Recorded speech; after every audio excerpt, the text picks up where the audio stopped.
Welcome to Pure Happiness Coffee. Pure Happiness Coffee is a... What is that?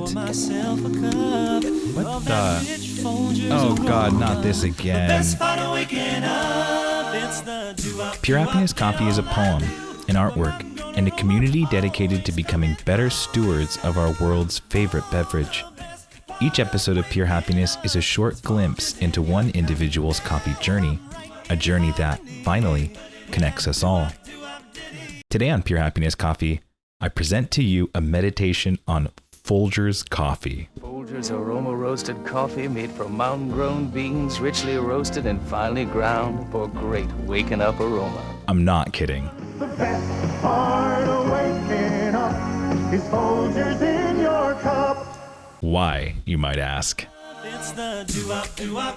Well, like Proust's Madeleine, for many of us, coffee's aroma has the power to send us directly back to a forgotten memory. What's more wonderful than waking up to the smell of coffee? From that liminal space between sleep and dreams, there it is, the spirit of an elixir pulling us back into the conscious world. I sleep so that I make coffee again. And, well, my dad drank Folgers, and I assume I'm not alone there. So should I hate it? In order to avoid the obviously edible problem there, instead I've turned, like the best of us, to analysis. Yes, my dad drank Folgers, and he liked it. But why? There's been quite a lot of discourse about taste in the last few years in coffee, primarily oriented around how taste is driven by the symbolic value created at the apex of value creation today, namely around competitions and in wealthy countries, that is, in the places that drink the coffee many who farm it never do. I have much more to say about that discourse, and in the future I will, but today my aim is slightly different. As I continue to mine the early days of Pure Happiness, folding backward and forward at the same time in time, it is like returning to the mind of a once forgotten friend, a scene of a crime you don't remember committing, like meeting someone you once knew, someone maybe you even once were. This is what the past is, always escaping, forever behind us, even as we live within the mess of its consequence. And yet, in many ways, this too is a fiction we'd like to believe. The past is also here, right under our feet, in the same way a horizon across an icy Arctic plain is, even though you aren't there. It is. Writing reminds us of this simultaneous material existence of the past and the present. Even though I have changed, there it is, my past writing, here before my eyes, to test me. The same is true not just about our writing and junked MySpaces, live journals, and Facebook accounts, but who we were, who we are, and who we want to be. And I think, finally, taste and coffee are extremely interesting ways to talk about this, because coffee is one of the most ubiquitous, habitual, vernacular experiences on the planet today. Some of us in specialty coffee need to remember that we weren't born loving 92-point Panama geishas, and that many of us spent many a morning drinking Folgers and Starbucks just to get out of bed. At the end of the day, no matter what, possibly because we're all drug addicts, coffee makes us happy. Neurophysiologically, this is not just the caffeine, but the dopamine released before the caffeine ever hits. It also makes us happy because more than just a taste, it is a relation, something we can attach to that returns every single day, just the way it was before. In a world as turbulent as ours, I kind of don't blame people for just wanting this illusory same coffee every day. One that you can count on when, well, you can't count on anything else. Let's call that coffee Folgers. You see, Folgers coffee and that coffee taste that you use in baking and cocktails is really an abstraction. And like all abstractions, it is both real and not. Materially, that coffee flavor was deliberately invented in the late 19th and early 20th centuries by brands, hoping to capitalize on coffee's unique identity as one of the earliest future traded goods, one of the earliest commodities.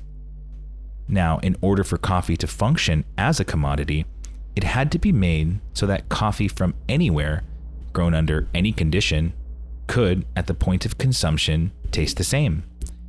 I'll give you just one example from a 1943 report by V.D. Vickiser entitled The World Coffee Economy with special reference to control schemes.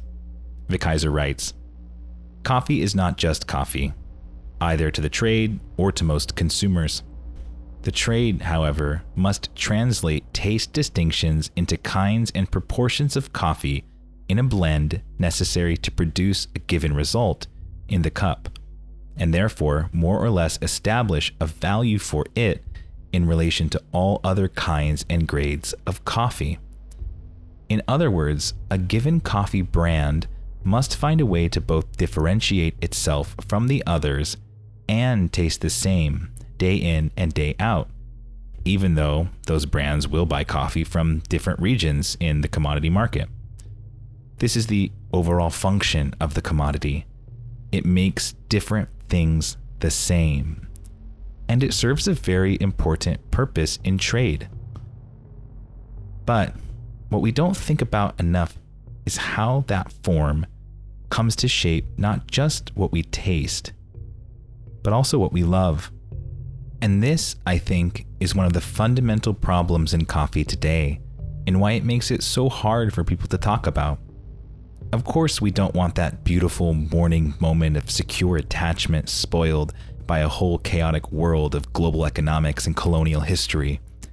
Moreover, people aren't lying when they say they love diner coffee, or Folgers, or Starbucks. They really do.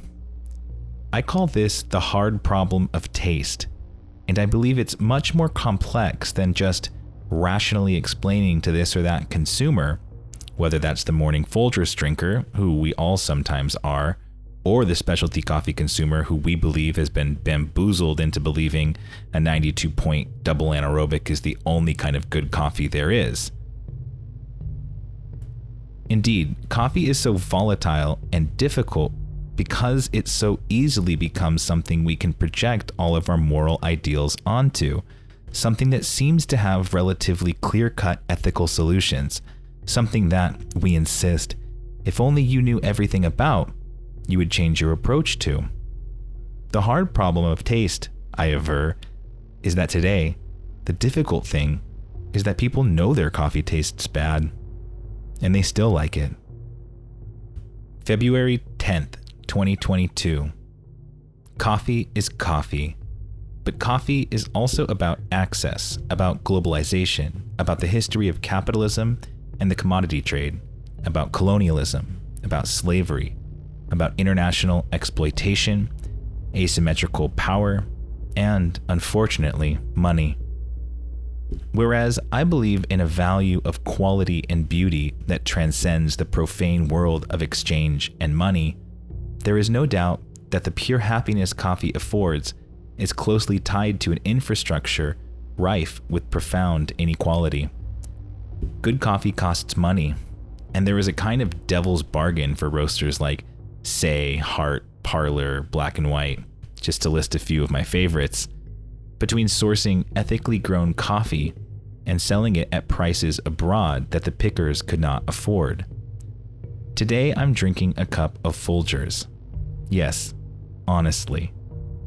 The early commodity trade in coffee incentivized erasing the difference between distinct coffees by roasting them into oblivion in order to maintain brand identity, thus aligning our sense of taste with the imperative for profit. What do we love when we love bad coffee? Usually we love the experience it provides, like at a diner, or simply the caffeine, admitting it's a drug. But what we love, in the Spinozist sense, by continuing to drink Folgers and Starbucks and Nescafe, are qualities resulting from profit motive, a motive that effaces difference in the name of brand identity, that effaces the worker in favor of the capitalist, that justifies itself relentlessly on its affordability, that is the direct result of exploitative colonial practice. Am I naive to think that specialty coffee is any different? Maybe. But from experience, it is, or at least it claims to be, more attuned to something aligned with a better world than these behemoths of capital can ever be. That it also tastes better, I think, is no accident. One of the great capitalist myths is that competition produces quality. Lovers of coffee know this to be absurd. The most popular coffee is distressingly bad, like a witch burned at the stake whose magic might have imbued our bodies through collective spirit with the vision of another world, a collective magic dedicated to mutual aid and unconditional care. I drink this coffee with my spite directed at the unbearable present. Thank you for listening. The mountain grown aroma always coming through.